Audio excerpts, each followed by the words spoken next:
What's up, everybody? Jenna here from Comic Book at San Diego Comic-Con, and I am with the cast of One Piece. Thank you guys so much for joining me. Hello. Thank you for having us.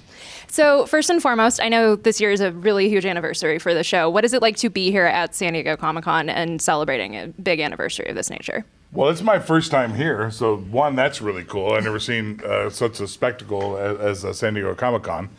And two, it's special because, you know, I worked on this show for a couple of decades ago, and you know, and getting to kind of do more and more with it these days. And I don't know, it's a fun, special show just to kind of watch the rise of its fandom and popularity, and you know, sort of it getting the due that it really deserves. Yeah, it's been incredible to get to see how huge it is. I mean, some shows when they try to do their anniversary are like trying to gin up response for a franchise that's gotten like slow over the years.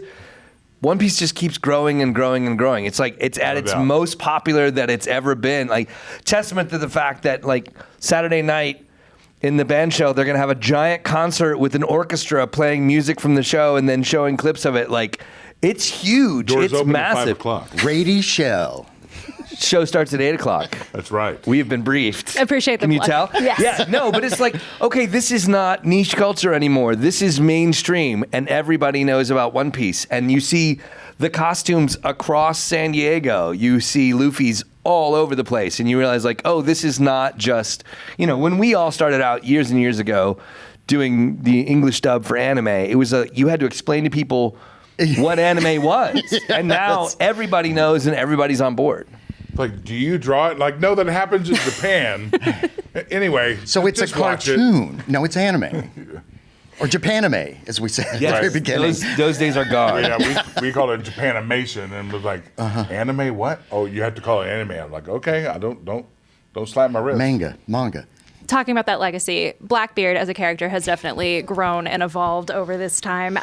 For Chris, how do you feel like your portrayal has like grown with the character along the way? Well, you know, I'm not the original voice actor of Blackbeard, so being able to get to take over that role and kind of be able to play with it in the world, because I originally really tried to sound like the original voice actor, and really have kind of come into my own, saying I'm just going to do it my way these days, and that has been really fun.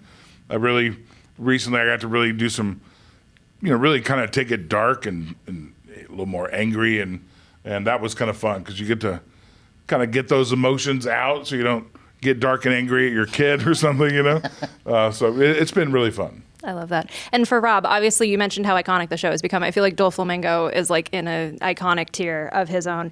How have you balanced kind of that love from fans without being like overwhelmed by it? Well, it's exciting because, first of all, when we started this journey 20 years ago, when we began the English dub, like, you didn't know who was going to be an enduring character, who was going to be a one arc or one episode character. And then I'm like, oh, this Doflamingo guy is interesting. But he starts quiet, he's kind of in the background, and then, you know, 2 years later, another phone call, and then 3 years later, another phone call, and then 3 years later, another, and realizing how much larger and larger. So it kind of sneaks up on you. And then you realize how dedicated people are in the UK, in Denmark, in, you know, all over the US. People love Doflamingo because he's so terrible. And yeah, it's been fantastic. Also, just we love doing villains. It's really fun to be really bad. They're the best parts. Yeah. I was actually going to ask about that. What do you think it is specifically about the villains of One Piece that like makes them so beloved and iconic?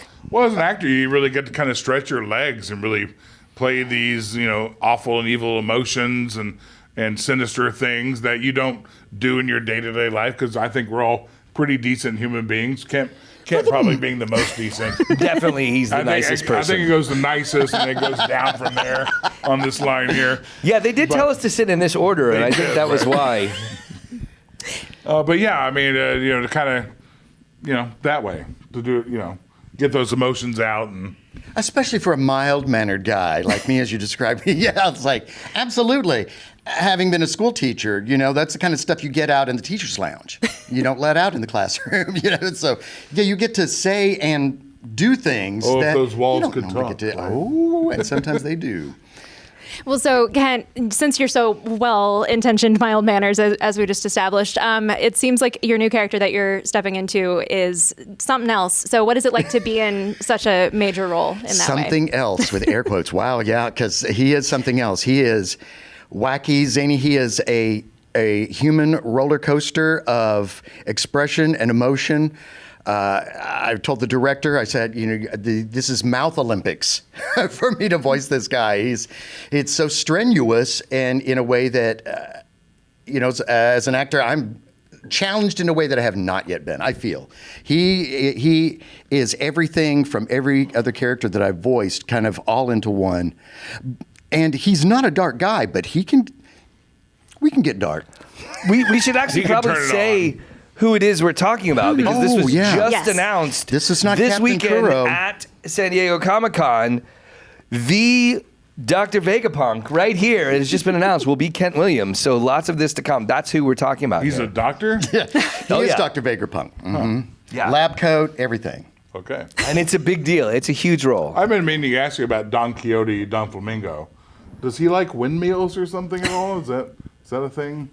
Well, he champions lost causes, and the lost causes Okay. are everyone else in humanity but him. Buddy Pancho or anything? There's no Sancho Panza. Sancho Panza. Yeah, it's a Okay, very okay. different. I'm not well read. He does dream the impossible dream, which is killing everyone and taking the One Piece. So I think that's the Don Quixote thing.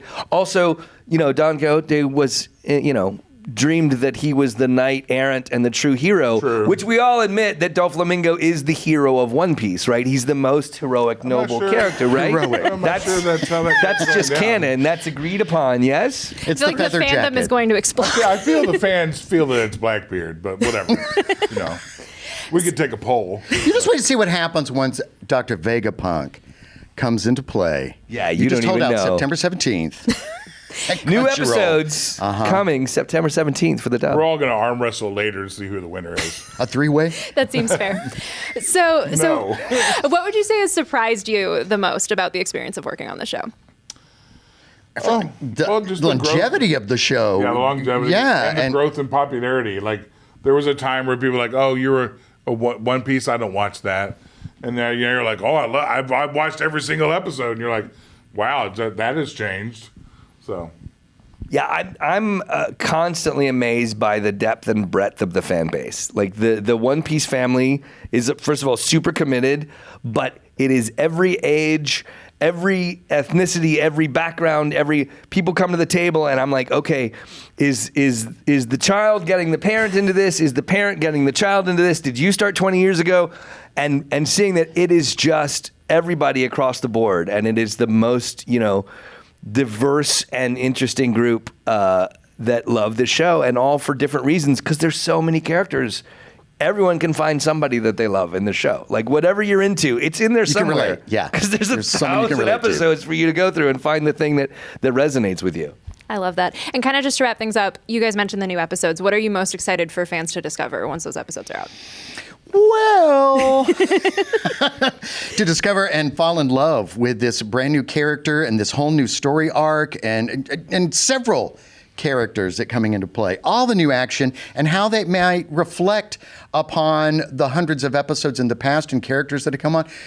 How is this Dr. Vegapunk, who has been this figure that we've heard about, is Looming how does he large. relate, to all of the history that has already been established? I love it. Well, thank you all so much for taking the time to talk with me, and Thank you. congrats on the Thank show and the you. anniversary. And as you guys mentioned, new episodes are out in September. So You should be watching.